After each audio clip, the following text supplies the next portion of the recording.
வருவாய்த்துறை சார்பில் 51 புதிய வாகனங்களின் சேவையை முதலமைச்சர் ஸ்டாலின் கொடியசைத்து தொடங்கி வைக்கிறார். அந்த காட்சியை பார்ப்போம். 4,57,00,000 செலவில் 51 புதிய வாகனங்கள் மாண்புமிகு முதலமைச்சர் அவர்களால் தங்களது பொற்களால் கொடியசைத்து தொடங்கி வைக்குமாறு அன்புடன் கேட்டுக்கொள்கிறோம்.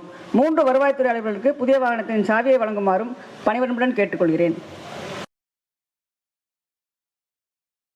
திரு சா பிரபாகரன், தனித்துறை ஆட்சியர், எஸ்டிசி, நாமக்கல் மாவட்டம். திருமதி மா சத்யா, வட்டாட்சியர், போச்சம்பள்ளி, கிருஷ்ணகிரி மாவட்டம். திரு நா ரஜினிகாந்த். இது பற்றிய விவரங்களை செய்தியாளர் பாஸ்கர் வழங்கிட கேட்கலாம். பாஸ்கர் வணக்கம். இது பற்றிய கூடுதல் தகவல்கள் என்னென்ன?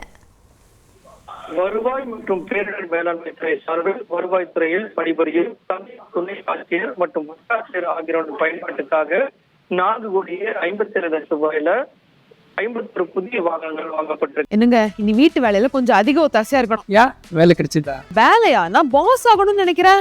எப்படி? பாஸ் வாலா. Be the boss. அந்த வாகனங்கள் எல்லாம் இன்று செயல்பாட்டுக்கு வருகிறது.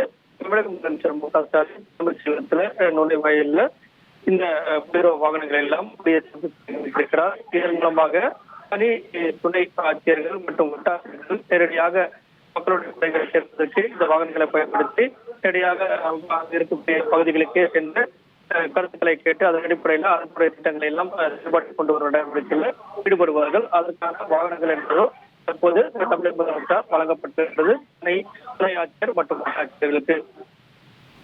தகவல்களுக்கு நன்றி பாஸ்கரன்.